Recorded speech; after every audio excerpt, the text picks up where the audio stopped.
আমরা কেউ জানি না যে এই একটা বছরের মেহমান কে, আমি না। এই একটা বছর আমাদের শেষ বছর কিনা আমরা কেউ বলতে পারবো না। কোথা নমরুদ, কোথা সাদ্দাত, ফেরাউন আজি কোথা, রিক্ত হস্তে মাটির গহীনে রয়েছে চাঁদের পোতা। কোথা নমরুদ, কোথা সাদ্দাত, ফেরাউন আজি কোথা, রিক্ত হস্তে মাটির গহীনে রয়েছে চাঁদের পোতা। সাদ্দাত সব পলক তোমার নাহি কোহেলিতে দিবে, আর হুঙ্কারে মালাকুল মউত তোমায় নিয়ে যাবে। কোথা থেকে আগমন, কোথায় যেতে হবে রে, কোথা থেকে আগমন, কোথায় যেতে হবে রে, কে আনিল কি কারণে জানি না রে ভবেতে। দীপ্ত কণ্ঠে মনির কহে ভুলতে যা কি রয় কখনো, এক রাতি দুরাত রহি ভুল বুঝিস নি তোর জীবন। ঠিক এমনি করে সঙ্গ হবি এই ভবের খেলা পড়ে রবে, ঠিক এমনি করে সঙ্গ হবে এই ভবের খেলা পড়ে রবে। কোথায় ভাই যে চলে যাবে, খোঁজ খবর কি থাকবে ভবে। মরণ থেকে কোথায় পালাও, মরণ তোমায় নেবে ঘিরি, যদিও সুদূর আকাশ পানে লুকাও সেটা লাগিয়ে সিঁড়ি। নদী পথে নৌকা চালাও ও মাঝি ভাই, আর ভেলা ডোবার আগে আমি ওপার উঠতে চাই। ডুবে গেলে ভেলারে আর ওঠে না, আর ভেঙে গেলে মেলারে আর জমে না। নদীর কুল ভাঙে ও কুল গড়ে, নদীর কুল ভাঙে ও কুল গড়ে, এই তো নদীর খেলা। আর সকাল বেলা ধনী রে তুই, ফকির সন্ধ্যা বেলা।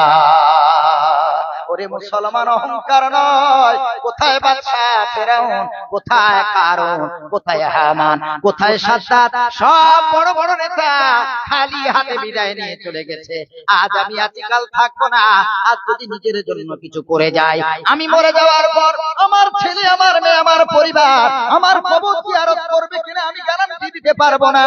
কারণ বাপ করে যাওয়ার পর তার জমি জায়গা, তার টাকা পয়সা সব ছেলে মেয়েরা ভাগাভাগি করে নেবে।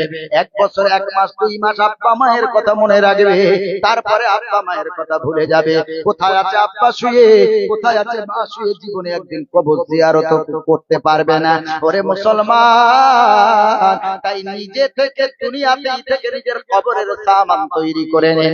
আল্লাহ তাআলা বলেন ওয়ালা তাজিরু ওয়াজিরাতুন বিজরা উখরা, 15 নম্বর পারার 3 নম্বর পৃষ্ঠা, আবার 16 নম্বর পৃষ্ঠাতে আল্লাহ একই কথা বলেন। কাল কিয়ামতের দিন, মুসিবতের দিন, তোমার পাপের বোঝা তোমার নিজেকেই বহন করতে হবে। 8 নম্বর পারায় আল্লাহ রাব্বুল আলামিন 9 নম্বর পৃষ্ঠায় এই একই কথা বলেছেন, ওয়ালা তাজিরু ওয়াজিরাতুন বিজরা উখরা, তোমার পাপের বোঝা তোমার নিজেকেই বহন করতে হবে। কিয়ামতের দিন আমার পাপের বোঝা আমার ছেলে বহন করবে না, ছেলের পাপের বোঝা আমি বাবা বহন করব না, স্বামীর পাপের বোঝা বিবি নয়, বিবির পাপের বোঝা স্বামী না। আর দুনিয়াতে থেকে যদি নিজের জন্য কিছু করে রেখে যেতে পারেন, আল্লাহর নবী সাল্লাল্লাহু আলাইহি সাল্লাম বললেন ইদা মাতাল ইনসানু ইনকাতা আনহু আমালুহু ইল্লা মিন সালাসাতিন, সাদাকাতিন জারিয়া আও ইলমিন ইউনতাফাউ বিহি আও ওয়ালাদিন সালিহিন ইয়াদউ লাহু। আল্লাহর নবী সাল্লাল্লাহু আলাইহি সাল্লাম বলেছেন, মৃত্যু তো তোমার একদিন না একদিন হবে। মৃত্যুর পর আর কোন নামাজ পড়ার সুযোগ নাই, রোজা করার সুযোগ নাই, দান করার সুযোগ নাই, সাদকা করার সুযোগ নাই। মৃত্যু তোমার হবে, আর মৃত্যুর আগে আগে তুমি আমার রাস্তায় আমার দেওয়া রুজি, আমার দেওয়া সম্পদ আমার রাস্তায় ব্যয় করে দাও। আল্লাহ রাব্বুল আলামিন বলেন, বান্দারে وأنفقوا مما رزقناكم من قبل أن يأتي أحدكم الموت فيقول ربي لولا أخرتني إلى أجل قريب فأصدق وأكن من الصالحين আল্লাহ রাব্বুল আলামিন বলেন, শোনো, তুমি বেঁচে থাকতে থাকতেই তুমি নিজের জন্য কিছু দান করে দাও। তুমি মরে গেলে তোমার পরিবারের কেউ দেবে কিনা তাদের উপরে ভরসা করো না। তুমি কবরে গিয়ে কেমন থাকবে, তোমার সামান তোমার নিজেকেই গোছাতে হবে দুনিয়াতে। আল্লাহ রাব্বুল আলামিন বলেন, শোনো, দুনিয়াতে থেকেই তোমার সামান তুমি তৈরি করে নাও। যতদিন বেঁচে আছো, আজ রাত জীবনের শেষ রাত হতে পারে, এই বছর জীবনের শেষ বছর হতে পারে, এই মাস জীবনের শেষ মাস হতে পারে, এই সপ্তাহ জীবনের শেষ সপ্তাহ হয়ে যেতে পারে। জীবনে বেঁচে থেকে তাড়াতাড়ি আল্লাহর রাস্তায় খরচ করো। আল্লাহ তাআলা বলেন, বেঁচে থাকতে যদি খরচ না করো, মিন ক্বাবলি আন ইয়াতিয়া আহাদাকুমুল মাউত, তোমার কাছে মৃত্যু যাওয়ার আগে আগে তুমি তোমার আল্লাহর রাস্তায় দান করে দাও। যখন মৃত্যু চলে যাবে, তখন যদি তুমি বলো, আল্লাহ রব্বি লাউলা আখারতানি, আয় আল্লাহ আরেকটু সুযোগ দাও, আরেকটু সুযোগ দাও, আরেকটু সময় দাও, এত তাড়াতাড়ি মৃত্যু চাই না, এত তাড়াতাড়ি মরণ চাই না আল্লাহ, এখনো তো কিছু ভালো কাজ করতে পারলাম না, দান করতে পারলাম না, সাদকা করতে পারলাম না, আল্লাহ আরেকটু সুযোগ দাও। হে আজরাইল, আরেকটু সুযোগ দে। আল্লাহ রাব্বুল আলামিন বলেন, লাউলা আখারতানি ইলা আজালিন করিব, আরেকটু সুযোগ দাও, আরেকটু সুযোগ দাও বলে বান্দা কান্না করবে। আল্লাহ আর সুযোগ দেবেন না।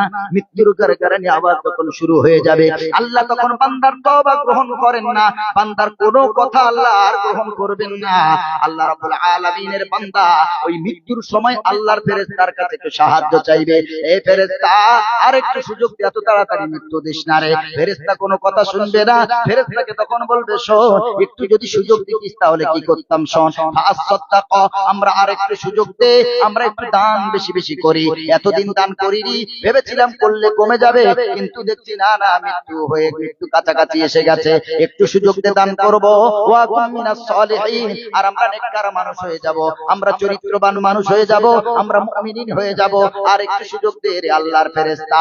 আল্লাহ রাব্বুল আলামিন বলেন, মৃত্যুর সময় আর কোন সুযোগ নাই, তওবার সুযোগ নাই, কোন কথা আল্লাহ শুনবেন না। আল্লাহ তাআলা 4 নম্বর পারার সূরা নিসার ভিতরে বলেন, ওয়ালাইসাতিত তাওবাতু লিল্লাযিনা ইয়ামালুনাস সাইয়্যাত হাত্তা ইযা হাদারা আহাদাকুমুল মাউত ক্বালা ইন্নী তুবতুল আন ওয়ালাল্লাযিনা ইয়ামুতুনা ওয়া হুম কুফফার উলাইকা আ'তাদনা লাহুম আযাবান আলীমা। আল্লাহ রাব্বুল আলামিন বলেন, যখন তুমি পাপ করতে আছো, পাপ করতেই আছো, পাপ করতেই আছো, তুমি পাপকে পাপ বলে মনে করো না, দান করো না, তুমি যাকাতের টাকাও দাও না, সাদকাও দাও না, শোনো, জেনে রাখো, এই সময় তোমার পাপ করতে করতে যদি মৃত্যু চলে আসে, ওই পাপ অবস্থায় তোমার মৃত্যু হবে, আর তওবারও কোনো সুযোগ তোমার আর থাকবে না।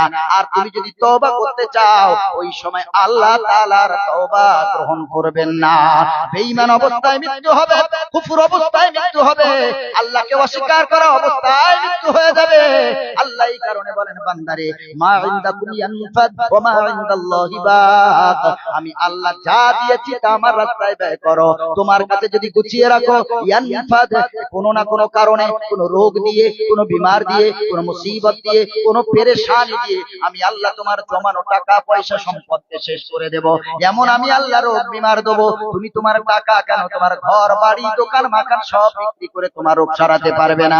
আল্লাহ তাআলা বলেন, ওয়া মা ইনদাল্লাহি বাক, আর আমার রাস্তায় যেটা তুমি খরচ করবে আমি আমার কাছে এটা গুছিয়ে রেখে দিই। কিয়ামতের দিন, মুসিবতের দিন, মিজানের পাল্লা যখন হালকা হয়ে যাবে, সওয়াবের দিকটা যখন হালকা হয়ে যাবে, পুণ্যের দিকটা যখন হালকা হয়ে যাবে, আল্লাহ রাব্বুল আলামিন এই সওয়াবটা কিয়ামতের দিন সওয়াবের পাল্লায় আল্লাহ তুলে নাজাতের ব্যবস্থা করে দেবে।